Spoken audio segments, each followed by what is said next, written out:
Ողջույն սիրելի հեռուստադիտողներ, ձեզ հետ Ռադար զրույցն է։ Այսօրվա մեր հյուրը Գերագույն խորհրդի նախկին падգամավոր, քաղաքական գործիչ Ազատ Արշակյանն է։ Բարև ձեզ, պարոն Արշակյան, շնորհակալ եմ շատ մեզ հյուրընկալվելու համար։ Դուք այս ընտրություններին մասնակցեցիք հանուն հանրապետության կուսակցության ցուցակով։ Ընտրությունների արդյունքները ձեզ համար սպասելի էին։ Մասամբ սպասելի էին, բայց ցանկալի չէին, այդպես ասեմ։ Իսկ արդյոք հանրության տրամադրությունները այլ էին, քան արտացոլվեցին արդյունքներում։ Ես կարծում եմ, որ այստեղ կարելի ասել մանիպուլյացիա է տեղի ունեցել։ Ինչպես։ Ընտրախախտումների միջոցով, այսինքն իմ խորին համոզմամբ այն թվերը, որ մենք ստացել ենք ընտրաքվեի այդ արդյունքները չեն համապատասխանում ժողովրդավարական, ազատ, արդար, թափանցիկ ընտրությունների արդյունքներին։ Այսինքն իմ կարծիքով այն ազդեցությունը, որ ունեցել են արտաքին ուժերը նախ եւ առաջ մեր ընտրությունների վրա եւ ներսում տեղի ունեցած խախտումները, դրանք էապես ազդել են ընտրությունների արդյունքների վրա։ Իսկ սահմանադրական դատարանի որոշումը ինչպես կարող է փոխել այս քաղաքական վիճակը ընդհանրապես։ Ես ձեզ ասեմ, որ մեր շարժումը հանուն հանրապետության կուսակցությունը եւ իր աջակիցները մենք հաշվի ենք առնում նաեւ ստեղծված իրավիճակը, այսինքն Հայաստանի Հանրապետությունում տեղի ունեցած ընտրությունների արդյունքները ճանաչել են աշխարհի բոլոր ազդեցիկ երկրները, մեծ բարեկամ երկրները, պատկերացրեք Եվրոմիությունը, Ամերիկայի Միացյալ Նահանգները, Արևմուտքը ընդհանրապես արդեն ողջունել է, ճանաչել է այս ընտրությունների արդյունքները, պատկերացնում եք, եւ կան չճանաչող երկրներ, որը նույնպես դրական է, այսինքն չկամեցող, ժողովրդավարությունը չհարգող, Հայաստանի Հանրապետության ինքնիշխանությունը չհարգող երկրները չեն ճանաչել ընտրությունների արդյունքները։ Այստեղ մենք մեր խումբը հանուն հանրապետության կուսակցությունը եւ իր համախոհները մենք դրան մեծ կարևորություն ենք տալիս։ Այսինքն փաստորեն համաշխարհային առումով ընտրությունների արդյունքները լեգիտիմ են։ Անկախ նրանից թվերը ինչ են, ով ինչ է ստացել, ոնց է ստացել, ճանաչված է։ Հիմա ես անձամբ կարծում եմ, որ հարկավոր է զրոյացնել, հարկավոր է պատժել ընտրախախտողներին, պատժել նաև միջազգային այն կազմակերպություններին, որոնք որ կոպտորեն միջամտել են մեր ներքին գործերին, իրենց դրածոներին աջակցել են, կոպիտ ձևով մեզ սպառնացել են, տնտեսական պատժամիջոցներ են կիրառել Հայաստանի Հանրապետության դեմ։ Դրանք պատերազմի ձևեր են, մեծ պատերազմ են։ Հիբրիդային պատերազմ։ Դա արդեն հիբրիդային չէ, տնտեսական պատերազմը արդեն պատերազմ է։ Դրա անունը պատերազմ է, տնտեսական։ Կա գաղափարական պատերազմ, հոգեբանական, հիբրիդայինը մենք հիմա ոնց որ նարատիվ է օգտագործում ենք մոդայիկ բառեր են։ Ուրեմն նրանց այդ չճանաչելը, մերոնց ճանաչելը դարձրեցին լեգիտիմ իր ընտրությունների արդյունքները։ Ես պնդում եմ, դա ասում եմ, ճիշտ կլինի, որ սկսել նորից ցույց տալ մի անգամ, եւս մի անգամ, իդեպ սա առաջի անգամը չի, որ մենք մեր ժողովուրդը իր կարծիքը հայտնել է ժողովրդավար, ազատ, թափանցիկ եղել է մրցակցային, այսինքն ազատության պայմաններում 1991 թվականի սեպտեմբերի 21-ին անկախության հանրաքվեն 99%-ը բռնության սպառնալիք կամ ընտրակաշառք չարեցին, որտեղ չէին սպասում, որ մեր ժողովուրդը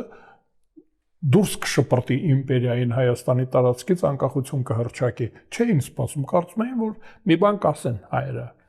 մի ավտոբուս կողմ կլինի անկախությանը, ժողովուրդը դեմ կլինի անկախությանը։ Եվ վերջերս այդ ստորագրահավաքը Եվրոմիությանը միանալու նույնպես շատ ազատ է եղել։ Ընդհանրապես որևէ մեկի մտքով չէր անցնում խոչընդոտել այդ շարժմանը։ Ուրեմն այս ես ուզում եի, որ երրորդն էլ սա լիներ։ Արդեն ազգային ժողովի ընտրությունները լինեին ազատ։ Այսինքն մեր ժողովուրդը գար ընտրեր։ Բայց չի ստացվել։ Կուզենայի, որ լիներ, ու ասում եմ, պատժվեին բոլոր նրանք, ովքեր որ կեղծել են կարծիքը ժողովրդի։ Բայց ես հիմա հաշվի առնելով ստեղծված վիճակը, նաև ըմբռնումով մոտենալով մեր երկրի իշխանության կարգավիճակը, տեսեք ինչ է ստացվում, Հայաստանի Հանրապետությունում ներկայացված են եւ արևմտյան ուժերը, այսինքն անկախական եւ ժողովրդավարական ուժերը, բարեբախտաբար մեծամասնությամբ եւ հակապետական, հակաժողովրդական ուժերը, այսինքն դեռևս մենք մնում ենք կիսանկախ վիճակում, մեր երկիրը փաստորեն, մեր երկրի իշխանության մի մասը դեմ է ժողովրդավարությանը, դեմ է անկախությանը, այդպիսի ուժ կա։ Ես կարծում եմ ստատուս քվոն, այն վիճակը, որ հիմա ստեղծվել է Հայաստանի շուրջ, Ամերիկայի Միացյալ Նահանգների հատուկ ուշադրության պայմաններում հատուկ ուշադրություն է դա։ Եվրոմիության ակտիվ քաղաքականության, պրոհայկական քաղաքականության հետևանքով Հայաստանը ակնհայտորեն ինքնիշխանություն եւ անկախություն ունի, նաեւ անվտանգության համակարգ։ Ամերիկայի Միացյալ Նահանգների ներկայությունը Հայաստանում, Եվրոմիության ներկայությունը Հայաստանում, դա անվտանգության երաշխիք է եւ հակառակը, այսինքն ռազմական բազան կա, Լենին-Աթաթուրք, այսինքն ռուս-թուրքական դաշինքը ընդդեմ Հայաստանի կա ռազմական բազան ներխուժման զավթիչ զորամասի մնացորդներն են։ Դրանք զավթիչ զորքեր են եղել ըստ պայմանագրի, որը գործում է այսօր։ Այսօր գործող պայմանագիր կա ռուս-թուրքական։ Այդ պայմանագրով Հայաստանում ռուսները իրավունք ունեն զինվորական բանակ, զենք, զինամթերք եւ բանակ ունենալու, որպես օկուպացիոն բանակ։ Տեսեք, օկուպացիոն բանակ ընդդեմ Հայաստանի Հանրապետության անկախության եւ արևմտականության։ Պատկերացնում եք, ձևակերպվել է ընդդեմ արևմուտքի, այն ժամանակ Անտանտա էր կոչվում, եւ անկախության այդ բանակը դեռ կա։ Ու ինչու՞ չէ, նաեւ որոշ գոյություն ունեցող դեռևս գաղութատիրական պայմանագրեր, օրինակ ռազմական պայմանագիրը ՕԴԿԲ է կոչվում, Եվրազես տնտեսական պայմանագիրը, որոնք սահմանափակում են մեր իրավունքները, Մաքսային միություն, որը սահմանափակում է մեր իրավունքները, այսինքն մետրոպոլիայի պարտադրած ռեժիմներն են դրանք, SNG-ն, այսինքն դուրս ենք եկել սովետական միության կազմից, այսինքն ռուսական իմպերիայի կազմից դուրս ենք եկել, բայց ինչ որ բաներով, ճոպաններով դեռևս մենք կապված ենք Ռուսաստանին, դա կոչվում է SNG, ընդհանուր պետություն, կոչվում է ռազմական համագործակցություն, կոչվում է տնտեսական մաքսային համագործակցություն։ Ուրեմն այսինքն դրանք այստեղ ունեն իշխանություն։ Իդեմս այսօրվա ընդդիմությանը։ Պարոն Արշակյան, Սահմանադրական դատարանը, եթե մերժի բոլոր դիմումները, ըստ ձեզ ընդդիմության օրակարգը կփոխվի, հաջորդ քայլը ինչ է լինելու։ Մենք ունենք փորձ, կոչվում է դա նախադեպ։ 1990 թվականին, երբ որ Հայաստանը դուրս շպրտվեց սովետական միության կազմից, տարօրինակ է։ Ռուսաստանը դուրս եկավ սովետական միության կազմից, պատկերացնում եք իմպերիայի գլխավոր պետությունը տիտղոսակիր, հեգեմոն։ Գլխավոր գաղութարարը հեռացավ Հայաստանից։ Հունիսի 12-ին այդ օրը այսօր Ռուսաստանում նշում են։ Մենք ստիպված երկիրը հռչակեցինք անկախ ազգային ժողովում ճնշող մեծամասնությունը իմպերիականներն էին։ Այսինքն դրածոներն էին, կոմունիստական կուսակցության նոմենկլատուրաներ։ Մի քանի հոգի նոր ուժեր էին, այսպես ասած պերեստրոյկայի հետևանքով ոչ նոմենկլատուրայի ուժեր կային, մի քանի հոգի։ Ուրեմն պատկերացրեք, որ մի տարի հետո 1991 թվականի սեպտեմբերի 23-ին այդ ազգային ժողովը, որ այսինքն ՑԿ, ՄԿ սովետական նոմենկլատուրան էր, հակահայկական, հակապետական, հակաանկախական բոլորը պատկերացնում եք միաձայն քվեարկեցին անկախության օգտին։ Դա հիշեք, բոլորը մարդիկ, որոնց կոչումն էր ապահովել ռուսական իմպերիայի ներկայությունը Հայաստանում, փակել Հայաստանի անկախության ճանապարհը, քվեարկեցին Հայաստանի անկախության օգտին, այսինքն ճանաչեցին, հաստատեցին հանրաքվեի արդյունքները սեպտեմբերի 23-ին։ Ես այդ ժամանակ падգամավոր էի ու զարմանալի էր միաձայն անցավ անկախության հանրաքվեի մասին։ Հաջորդը տխրահռչակ 97 թվականին, երբ որ ազգային ժողովում, արդեն ազգային ժողովում հանրապետություն բլոկից 70 հոգի, այսինքն հայոց համազգային շարժման պաշտպանյալները, պաշտպանվածները, պաշտպանողները մի գիշերվա մեջ անցան երկրապահ ջոկատին, այսինքն Ռոբերտ Քոչարյանին բերեցին իշխանության։ Ազգային ժողովը, պատկերացնում եք, որ ձևավորված էր հայոց համազգային շարժումը եւ իր դաշնակիցներով, հայոց համազգային շարժման կողմնակիցները լքեցին հայոց համազգային շարժմանը եւ միացան Ռոբերտ Քոչարյանի կողմնակիցներին, Ալիևի կադրերին բերեցին Հայաստան 97 թվականին։ Պատկերացնում եք, դա ինչ հետաքրքիր բան է։ Եվ բոլորովին վերջերս 8 տարի առաջ 18 թվին ազգային ժողովի հանրապետական կուսակցությունը իր դաշնակիցներով падգամավորները քվեարկեցին իրենց շահերի դեմ, լուծարեցին ազգային ժողովը։ Ես ուզում եմ ասել, որ հիմա էլ իդեպ այդ ազգային ժողովը, որ ընտրվել էր, այսպիսի ազգային ժողով էր,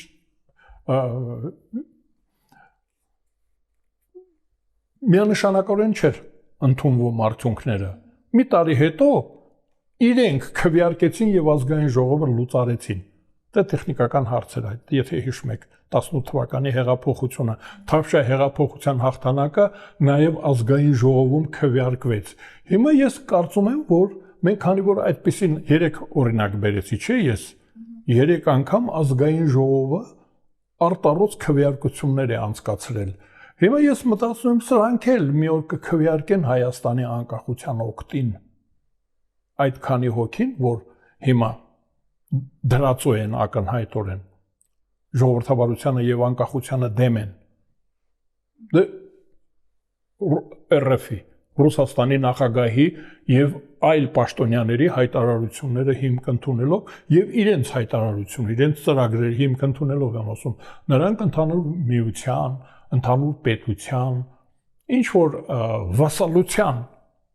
կողմնակիցներ են։ Դե գիտեք, օրինակ, Բարգավաճ Հայաստանը հուշագիր ունի Եդինայա Ռոսիայի հետ։ Սամվել Կարապետյանը ուղղակի Ռուսաստանի քաղաքացի է ընդհանրապես։ Բիզնեսներ ունի, գործեր։ Հա, այլ բիզնեսները մի կողմ, ինքը ուղղակի քաղաքացի է, ռուս է հայ ազգանունով։ Ռոբերտ Քոչարյանը դա ընդհանրապես չի հասկացում, դա Ալիևի կողմնակիցն է թե Պուտինի, երկուսը միասին։ Նրա կուսակցությունը կամ խումբը, նրանք պատկերացրեք, որ ես կասում եմ, որ մի տարի հետո, կես տարի հետո անհրաժեշտ լինի կքվեարկեն այս ազգային ժողովը լուծարելու օգտին կամ անկախության օգտին։ Ես այդ իմաստով լավատես եմ։ Պարոն Արշակյան, իսկ ինչու Ռուսաստանը չի շտապում շնորհավորել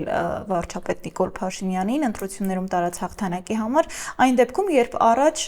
հենց Ռուսաստանն էր, հա, առաջիններից շնորհավորում Հայաստանին։ Հիմա ինչու չի շնորհավորում, դեռ ավելին հայտարարում է ընտրակեղծիքների, ընտրախախտումների մասին է բարձրաձայնում։ Դա շիտակության արտահայտություն է դա։ Իրենք իր ուզած մարդը չի անցել դրա համար։ Իրենք չեն ճանաչում Հայաստանի իշխանություններին առանց իրենց ներկայության։ Այսինքն, եթե իրենց իշխանությունը չի, ուրեմն շնորհավորելու արժանի չէ։ Իրենք կշնորհավորեին յուրայիններին։ Հիմա յուրայինները վիճում են։ Ես դրանց դրածո եմ ասում։ Կոռեկտ բառ է դրածոն։ Ուրիշ բաներ էլ կարելի ասել չեմ ուզում ձեր եթերում։ Դրածոյով բավարարվենք։ Ուրեմն դրածոները վիճարկում են ընտրությունների արդյունքները։ Հիմա իրենք համերաշխելով յուրայինների հետ կամ ընդհակառակը։ Յուրայիններն են համերաշխում Կրեմլի հետ։ Այսինքն տեղերը կարևոր չի, տեղերը փոխելուց գիտեք, որ գումարը չի փոխվում։ Որ ուզում եք առաջինը, ուզում եք Կրեմլը առաջինը դրեմ, ուզում եք սրանց դրեմ առաջը։ Դրած ԴԿ, հա? ԴԿ։ Դրածո Կրեմլը։ Դրանց տեղերը որ փոխում ես, գումարը միևնույն է չշնորհավորել է ստացվում։ Այո, նրանք համերաշխորեն համաձայն չեն ընտրությունների արդյունքների հետ։ Ու բնական է, որ չեն շնորհավորի։ Հենց որ դեռևս դե կա արձանագրային բան։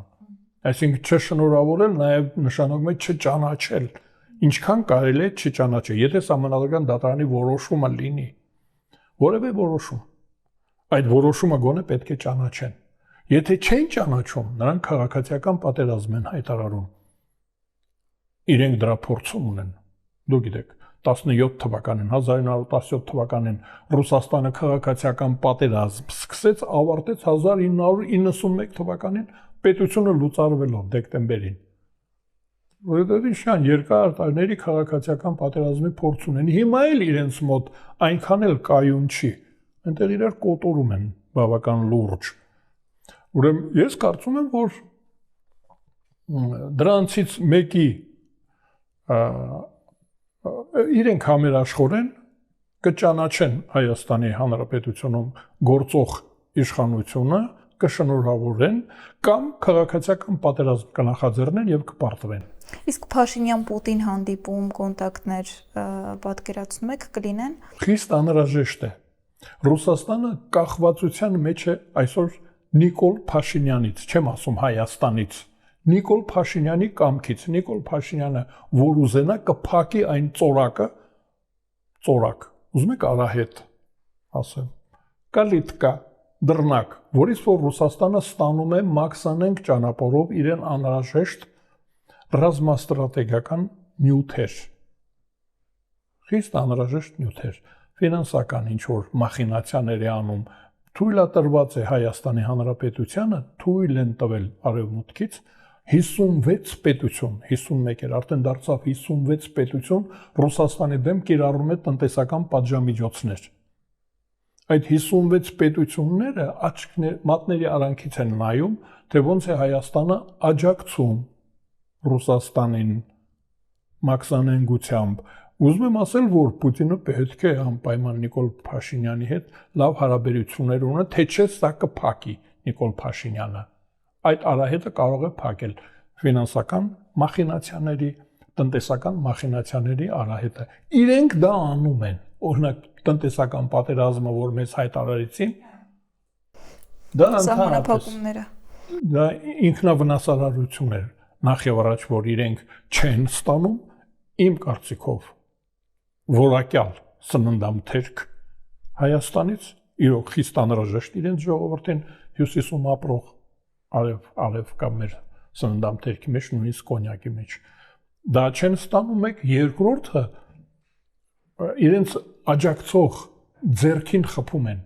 Մենք չէ որ օգնում ենք իրենց։ Մենք էլ մեր ճանապարհը կփակենք։ Ես կարծում եմ, որ Ռուսաստանը մեծ կախվածության մեջ է այսօր Հայաստանից ես երրորդ պունկտը չասացի, երկու բան ասացի, չէ՞,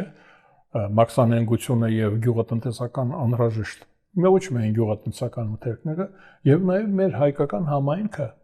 իրենց ադմինիստրացիայում քանի հայ է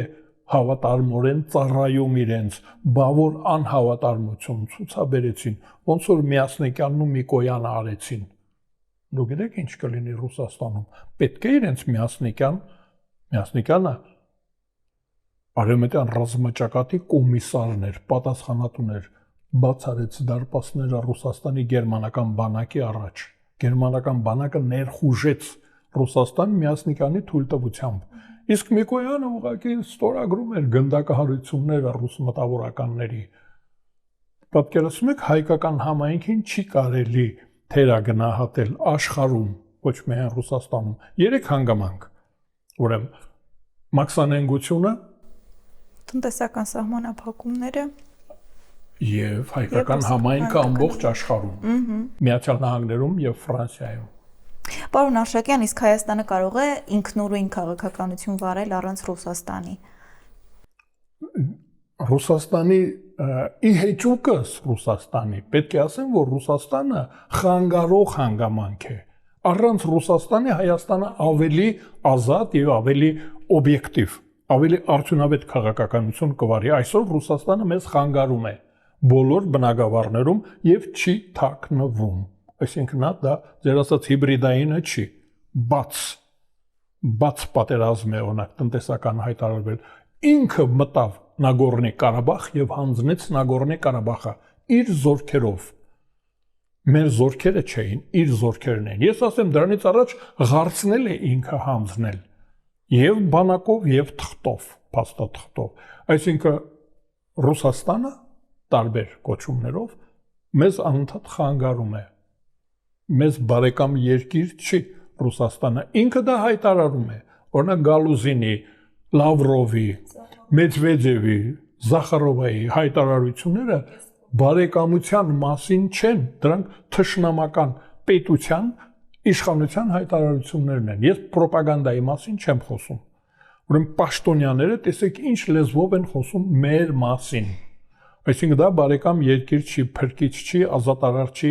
պաշտպան չի, թշնամի երկիր է։ Հայաստանը առանց Ռուսաստանի կարող է ավելի արդյունավետ կառավարվել եւ ավելի լավ կարգավիճակ ունենալ։ Իսկ ձեր կարծիքով ո՞րն է եղել Ռուսաստանի ռազմավարական ամենամեծ սխալը, որ թույլ է տվել Հայաստանի նկատմամբ հատկապես վերջի տարիներին։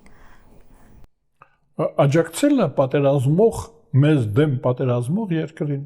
Մեզ թերագնահատել է։ Չէ, ոչ թե թերագնահատել է, դա աղետ էր իր համար, որովհետև հանձնելով Հայաստանը հակառակորդին ինքը կորցրեց նաև դաշնակցին, չէ՞ որ մենք վերջին հաշվով անկախ նրանից, որ ինքը մեզ հետ վատ է վարվել, բոլոր դեպքերում մենք համարում ենք, որ դա քրիստոնյա երկիր է, Եվրոպայի ծայրագավառ երկիրն է Ռուսաստանը մեր համար։ Մենք միշտ ընկալել ենք Ռուսաստանը որպես Եվրոպայի պրովինցիա, այ պոչը Եվրոպայի, որ մեզ մոտ է։ Այնակ հիմա մենք դա կորցրել ենք։ Հետո նաև մասնավոր մի բան կա, ամենաշատ Ռուսաստանի շահերը գնահատող, հարգող համայնքը Նագորնի Ղարաբաղի համայնքն էր։ Այ Ռուսաստանը կորցրեց իր համակիր համայնքի համակրանքը։ Մենք Հայաստանում գիտեինք։ Մենք այստեղ տեսել ենք կալցո օպերացիաները, տեսել ենք աքսորները, մենք տեսել ենք տեղացի հայերս, տեսել ենք դա 1920 թվականը, 1915 թվականն ենք տեսել մենք։ Մենք տեսել ենք 15 թվականը, տեսել ենք 1915 թվականը Յուդենիչի բանակը, երբ որ հեռացավ, լքեց տարածքները, ռուսական բանակը լքեց գրավյալ տարածքները, հանձնեց հայերին, թուրքերի, Դատաստանին, գենոցիդը տեղի ունեցավ։ 18 թվականին մենք տեսել ենք Սարդարաբադում ոչ մի ռուս չկար։ 20 թվականին մենք տեսել ենք ռուսական բանակի ագրեսիան Հայաստանի դեմ, հայկական պետության լիկվիդացիան թուրքերի հետ միասին։ Մենք շատ բան ենք տեսել։ Պարոն Արշակյան, եթե նորից անդրադառնանք Հայաստանի ներկայիս ներքաղաքական վիճակին, կարծես լարվածությունը չի նվազում, եւ Սամվել Կարապետյանն էլ հայտարարել է առաջիկայում բոլոր ընդդիմադիր ուժերի հետ իր խոսքերով ասված ուժեղ եւ վստահելի հանրահավաք անցկացնելու մասին։ Ըստ ձեզ ինչ կտա այդ հանրահավաքը, կլինի մեկ անգամյա, թե շարունակական կլինի։ Հարկավոր է արգելել այդ հանրահավաքը։ Կարծես թե Սամվել Կարապետյանին զրկել հայտարարություն անելու հնարավորությունից։ Ինչ է նշանակում դա հանրահավաք ինչի է կանում։ Այսինքն ես ասացի քաղաքացիական պատերազմ, Սամվել Կարապետյանի հայտարարությունները մեր ձևով։ Ես ասում եմ դա Լենինի եւ Տրոցկու ձևն է։ Ռուսաստանի քաղաքացին երբ ասում է մեր ձևով, Ես ասում դա քաղաքացիական պատերազմ է։ Ուրեմն Սամվել Կարապետյանին հարկավոր է զրկել այդ իրավունքից, նա իրավունք չունի այստեղ քաղաքացիական պատերազմ հրահրելու։ Իսկ կարող է Սամվել Կարապետյանը դառնա ընդդիմության համախմբող գործիչը։ Ոնց կարող է դառնալ։ Ինքը անձնական այդ ռեսուրսը չունի որպես անձնավորություն։ Որպես առաջնորդ խարիզմատիկ չի։ Գիտեք, առաջնորդը կա երևում է, մարդիկ դրա հետևից գնում են։ Հետո բավարար փող էլ չունի։ 4 միլիարդը քիչ է մեր մոտ քաղաքացիական պատերազմ սկսելու համար։ Բավարար չի 4։ Մարդը 4 միլիարդ պետք է տա մեզ։ Ու մենք ոնց ենք իրար սպանելու։ Դա պատկերացնում եք, եթե քաղաքացիական պատերազմ է մեկը հրահրում, պետք է իմանա, որ համառաչի թիրախը կարող է հենց ինքը լինել։ Եթե դու հրահրում ես, քեզով ասես, որ դու բունկերում ես լինելու կամ բունկերում քեզ չի հասնի քո համար նախատեսվածը։ Ուզում եմ ասել, որ դա ռիսկային բան է, դա ես կարծում եմ, որ մեծ մասշտաբով, իսկ ընդհանրապես դե տեսանք էլի այդ ձայնագրությունները, որը մինչև հիմա հրապարակվում է բարբերաբար։ Պատկերացնում եք, դա էր ձեր ուժը։ Չանեիք էլի, չանեիք, դու առասպելը մնար չարագործի։ Չարագործն էլ ունի, չէ, առասպել ասենք, բոբո է, վախենալու է։ Այն ինչ եք։ Հենց համազարգան դատարանում էլ տեսնում ենք ինչեր է կանում։ Ես կարծում եմ, որ առաջինը պետք է արգելվի, ընդհանրապես բոլորը պետք է իմանան հայկական պետության դեմ չի կարելի խոսել, դա վտանգավոր է։ Խիստ են լինելու հայերը, կպատժեն խիստ։ Երկրորդը կարելի է թողնել, ոնց որ ես ընտրությունը թողանի, թող հավաքվի կրկեսում, տեսնենք քանի հոգի են։ Ես տեսել եմ եւ հաշվել եմ սահմանադրական դատարանի դեմ հավաքված նրանց հանրահավաքը, կրկեսում էլ հանրահավաքը։ Դա էլ կարելի անել, բայց դա արդեն մարդասիրական չի, դա դաժան բան է։ Պարոն Արշակյան, իսկ Ռոբերտ Քոչարյանի թիմը համեմատաբար ավելի пассив, դիրքեր է զբաղեցնում, ըստ ձեզ, եթե դժգոհ են ընտրությունների արդյունքներից, վիճարկում են, ինչու հետընտրական process-ներ չեն իրականացվում, հանրահավաքներ, փողոցային պայքար։ Բռնցքամարտի տերմինով ասած, նրանք նոկդաունի մեջ են, նոկդաուն։ Շատ ծանր հարված են ստացել, շփոթված են։ Մթագնաց է նրանց մոտ, չգիտեն ինչ անեն, եւ ամենակարևորը Ռոբերտ Քոչարյանի, Սամվել Կարապետյանի համար հանձնարարական չի գալիս։ Կիրիենկոն է շփոթված, Սուրկովն է շփոթված, Մեդվեդևն է շփոթված։ Չէին սպասում, որ այսքան ապաշնոր կլինի իրենց դրածոները, այդ ապաշնորությունը քննությունից կտրվել են։ Այդ կաստինգ են ասում, դա չեն անցել։ Պատկերացնում եք, մրցարշավից դուրս են մնացել, դեղել են հիասթափված։ Նրանք ուզում են հիմա մեր ձեռքով դրանց պատժեն։ Իրենք էլ կպատժեն, բայց այդքան ռեսուրս են դրել, ներկայացել են աշխարհին ներկայացավ Պուտինը, նկարվեց հատուկ գաղտնի բաներ, նրանք չեկիստե շատ են անում, չէ, բայց ասում եք այնքան վստահ էին, որ Սամվել Կարապետյանը եւ յուրայինները ջախջախելու են դեմոկրատիան եւ հայկականությունը, ջախջախելու են լուրջ փողեր, լուրջ լծակներ էին, չէ, դրված քանի 19 կազմակերպությունից ասենք 3-4-ը հանում ես, մի քանիսին հանում ես, մնացածը պատկերացնում եք 15-16 կազմակերպություն։ Ես ընդհանրապես կոշտ հաշվարկ եմ անում, շատ կոշտ է իմ հաշվարկը, ասում եմ, հանրը այդ Եվրո ստորագրությանը քանի կուսակցություն է մասնակցել, բոլոր մյուսները չեն բացակայել, դեմ են եղել։ Այսինքն այդ կուսակցությունները, որոնք որ բացակայել են ստորագրահավաքին չեն մասնակցել, ստորագրահավաքը Եվրաքվեի։ Գիտեք ինչ իմաստներ ժողովրդավարության եւ անկախության մասին։ Ուրեմն 4 կուսակցություն։ Ասեմ, դա դες չի խանգարում եվրոպական կուսակցությունը, հանուն հանրապետության կուսակցությունը, հանրապետություն կուսակցություն եւ քաղաքացիական պայմանագիրը 4։ Հայաստանում քանի կուսակցություն է գրանցված, մոտ 200։ այդ 200-ը դեմ էին Հայաստանի անկախությանը, ժողովրդավարությանը եւ Եվրոմիությանը։ Ես հիմա ձեզ ասում եմ, այդպիսի թվերով 200-ից 4-ը հանած Պուտինը շատ վստահ էր։ 200 հոգի։ 200 հոգի է դա։ Չէ, 200 կազմակերպություն դիվերսանտներ ուներ։ Նա մտածում էր, որ ջախջախելու է անկախականությունը եւ ժողովրդավարությունը։ Հիմա դրանից հիասթափված են, չգիտեն սրանց ինչ գրեն, ինչ հանձնարար են Ռոբերտ Քոչարյանին, որ չձախողի։ Գույք պարտքի դիմաց անեն, ինչ անեն։ Ինչ կարա անի Ռոբերտ Քոչարյանը։ Դուք պատկերացնում եք անկյունում կանգնած մի ոտքի վրա կոմունիստները այտենց պատիժ ունեին աշակերտներին, ծույլիկներին անկյուն էին կանգնացնում։ Ինքը գիտի դա։ Իրանք կանգնացնելու են անկյունում մի ոտքի վրա։ Սամվել Կարապետյանը մի ուրիշ անկյունում։ Գագիկ Ծառուկյանը մի ուրիշ, երրորդն, չորրորդում էլ ինքը թող Պուտինը ցուցապայտով կանգնի։ Իր աշակերտները այդպիսի արդյունք են տվել։ Ես կարծում եմ, որ շրջաբերական չի գալիս Ռոբերտ Քոչարյանը շփոթված է, չգիտի ինչ անի, հանձնարարություն չկա։ Ոչ Ալիևից, որպես Հեյդար Ալիևի սանիկ, ոչ էլ Պուտինից։ Շնորհակալ եմ շատ պարոն Արշակյան հետաքրքիր հարցազրույցի համար։ Շնորհակալություն հրավերի համար։